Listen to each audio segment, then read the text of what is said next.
सर्द हवाओं में छिपी एक खौफनाक सच्चाई, प्यार का नकाब पहने एक खतरनाक साजिश और एक मासूम बच्ची की वो बात जो रोंगटे खड़े कर दे। पापा ड्रम में हैं। मीरठ की तंग गलियों से शुरू हुई ये कहानी आपको ले जाएगी एक ऐसी दुनिया में जहां हर कदम पर विश्वास टूटता है और हर चेहरा एक रहस्य छिपाए बैठा है। सौरभ राजपूत अपनी पत्नी मुस्कान के जन्मदिन के लिए लंदन से लौटा, लेकिन उसे क्या पता था कि उसका स्वागत गुलाब से नहीं, चाकू से होगा। ये सिर्फ हत्या की दास्तान नहीं, बल्कि प्यार, धोखे और लालच का ऐसा तांडव है जो आपको अंत तक बांधे रखेगा। ये कहानी सुनने के बाद आप सोचेंगे, क्या आप वाकई अपने आसपास के लोगों को जानते हैं? कहानी शुरू होती है मेरठ की गलियों से, जहां 13 साल की मुस्कान रस्तोगी और सौरभ राजपूत की मुलाकात हुई। मुस्कान अपने नाना के घर जाती थी, जो एक मशहूर एस्ट्रोलॉजर थे। वहां सौरभ से उसकी दोस्ती हुई। दोनों की उम्र कम थी, लेकिन दिलों में एक अजीब सा जादू चल गया। सौरभ को मुस्कान की मासूम हंसी और चुलबुलापन भा गया और मुस्कान को सौरभ का हंसमुख स्वभाव। साल बीते, दोस्ती प्यार में बदली। 5 साल तक दोनों ने एक दूसरे का साथ निभाया, लेकिन शादी का सपना तब तक अधूरा रहा क्योंकि दोनों नाबालिग थे। 2016 में जब सौरभ और मुस्कान बड़े हो गए तो दोनों ने परिवार की मर्जी के खिलाफ जाकर शादी कर ली। सौरभ ने मेहनत की, मर्चेंट नेवी का कोर्स किया और लंदन में नौकरी पकड़ ली। लोग कहते थे कि वह जहाज पर काम करता है, लेकिन सच यह था कि वह एक बेकरी में नौकरी करता था। फिर भी उसने मुस्कान और अपनी 6 साल की बेटी के लिए एक खुशहाल जिंदगी का सपना देखा। लेकिन यह सपना जल्द ही एक डरावने सच में बदलने वाला था। मेरठ पुलिस के एसपी सिटी आयुष विक्रम सिंह ने प्रेस कॉन्फ्रेंस में साफ कहा कि सौरभ की मौत से पहले वह लंदन में बेकरी में काम कर रहा था, न कि मर्चेंट नेवी में। उसके पास मर्चेंट नेवी का पुराना अनुभव था, लेकिन हाल के सालों में वह उस फील्ड में नहीं था।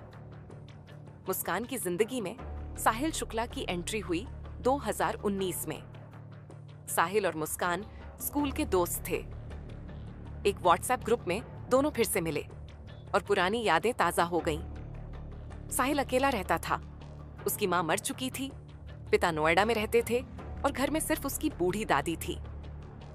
साहिल का स्वभाव अजीब था। वह अंधविश्वास में डूबा हुआ था, काले जादू और तंत्र मंत्र में यकीन रखता था। उसका कमरा ड्रैगन की तस्वीरों, अजीब निशानों और बियर की बोतलों से भरा रहता था। मुस्कान और साहिल का रिश्ता दोस्ती से आगे बढ़ा। दोनों ड्रग्स लेने लगे, कभी गांजा, कभी इंजेक्शन। मुस्कान, जो पहले एक साधारण लड़की थी, अब साहिल के साथ रात रात भर जागती, पार्टी करती। सौरभ को इसकी भनक तक नहीं थी, क्योंकि वह लंदन में अपनी मेहनत में डूबा था। लेकिन साहिल और मुस्कान के मन में अब सौरभ एक रुकावट बन चुका था। दोनों ने फैसला किया, सौरभ को रास्ते से हटाना होगा। नवंबर 2023 से मुस्कान ने सौरभ की हत्या की प्लानिंग शुरू कर दी। उसने गूगल पर सर्च किया, नींद की गोलियां कैसे काम करती हैं, इंजेक्शन से कैसे बेहोश करें। मेरठ के खैर नगर से उसने एंटी डिप्रेशन इंजेक्शन और नींद की गोलियां खरीदी। शारदा रोड पर एक दुकान से 2 मुर्गा काटने वाले चाकू लिए और घंटा घर से एक बड़ा प्लास्टिक ड्रम। साहिल ने कहा, पहला वार तू करेगी ताकि हमारा प्यार पूरा हो। मुस्कान ने हामी भरी। फरवरी 2025 में सौरभ लंदन से मेरठ लौटा।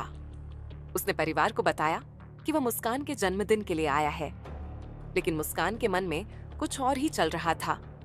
4 मार्च की रात को ब्रह्मपुरी के किराए के घर में सौरभ को खाने में नींद की गोलियां मिलाकर दी गईं। सौरभ बेहोश हो गया। मुस्कान ने साहिल को फोन किया और वह चाकू लेकर पहुंच गया। रात का सन्नाटा और घर में सिर्फ सौरभ की सांसों की आवाज। मुस्कान सौरभ के सीने पर बैठ गई। साहिल ने उसका हाथ पकड़ा और चाकू से 3 बार सौरभ का दिल छेद दिया। खून की धार बह निकली। साहिल ने सौरभ का सिर काटा, दोनों हाथ अलग किए और पैरों को मोड़कर टुकड़े टुकड़े कर दिए। पोस्टमार्टम रिपोर्ट में पता चला कि सौरभ की मौत सदमे और खून बहने से हुई। शव को ड्रम में डाला गया, सीमेंट से भरा गया और घर में ही छिपा दिया गया। उनकी 6 साल की बेटी को पहले ही नानी के घर भेज दिया गया था। लेकिन कहानी यहीं खत्म नहीं हुई। सौरभ की मां रेणु देवी का कहना है कि उनकी नातिन ने पड़ोसियों से कहा था, पापा ड्रम में हैं। शायद उसने कुछ देख लिया था, लेकिन उसकी मासूम आवाज को किसी ने गंभीरता से नहीं लिया। हत्या के बाद मुस्कान और साहिल ने कोई पछतावा नहीं दिखाया। उन्होंने एक कैब बुक की 15 दिन के लिए 54,000 रुपये में। पहले मनाली गए, बर्फ में खेले, फिर कसोल में 6 दिन होटल में रुके। साहिल का बर्थडे मनाया, मुस्कान ने केक मंगवाया, उसे खिलाया। दोनों ने होली खेली, नाइट क्लब में नाचे। सौरभ के फोन से उसके परिवार को मैसेज भेजे गए ताकि किसी को शक न हो। मुस्कान ने सौरभ के फेसबुक पर पोस्ट डाले जैसे सब ठीक हो। 12 दिन बाद 17 मार्च को दोनों मेरठ लौटे। मुस्कान अपने माता पिता के पास गई और सच उगल दिया। उसकी मां कविता और पिता प्रमोद ने पुलिस को खबर दी। 18 मार्च को पुलिस ने ड्रम खोला। सीमेंट के बीच सौरभ का बिखरा शव मिला। मुस्कान और साहिल गिरफ्तार हो गए। जांच में पता चला कि साहिल काले जादू का दीवाना था। उसने सौरभ का सिर और हाथ अपने कमरे में रखे, शायद कोई तांत्रिक पूजा करने के लिए। मुस्कान ने साहिल को और उकसाया। उसने अपने भाई के नंबर से स्नैपचैट पर फर्जी आईडी बनाई और साहिल को मैसेज भेजे जैसे उसकी मृत मां बोल रही हो। सौरभ को मारो, तभी हम साथ होंगे, ऐसा लिखा था। साहिल इस झूठ में फंस गया। 19 मार्च को दोनों को कोर्ट में पेश किया गया, जहां वकीलों ने उनकी पिटाई की। 14 दिन की हिरासत में भेजे गए। जेल में दोनों को ड्रग्स की लत ने परेशान किया। मुस्कान इंजेक्शन मांगती रही, साहिल गांजे के बिना बेचैन रहा। डॉक्टरों ने उन्हें नशा मुक्ति केंद्र में रखा। मुस्कान के परिवार ने उससे रिश्ता तोड़ लिया और दोनों के लिए फांसी की मांग की। सौरभ की मां का कहना है कि मुस्कान के माता पिता भी साजिश में शामिल थे। पुलिस फास्ट ट्रैक कोर्ट में केस चलाने की तैयारी में है। लेकिन सवाल वही, क्या प्यार इतना अंधा हो सकता है कि वह खून की नदियां बहा दे? ये कहानी सिर्फ एक हत्याकांड नहीं, बल्कि इंसानी रिश्तों की नाजुक डोर का टूटना है। मुस्कान, सौरभ और साहिल की यह ट्रेजेडी हर उस शख्स को सोचने पर मजबूर करती है जो प्यार को जिंदगी समझता है।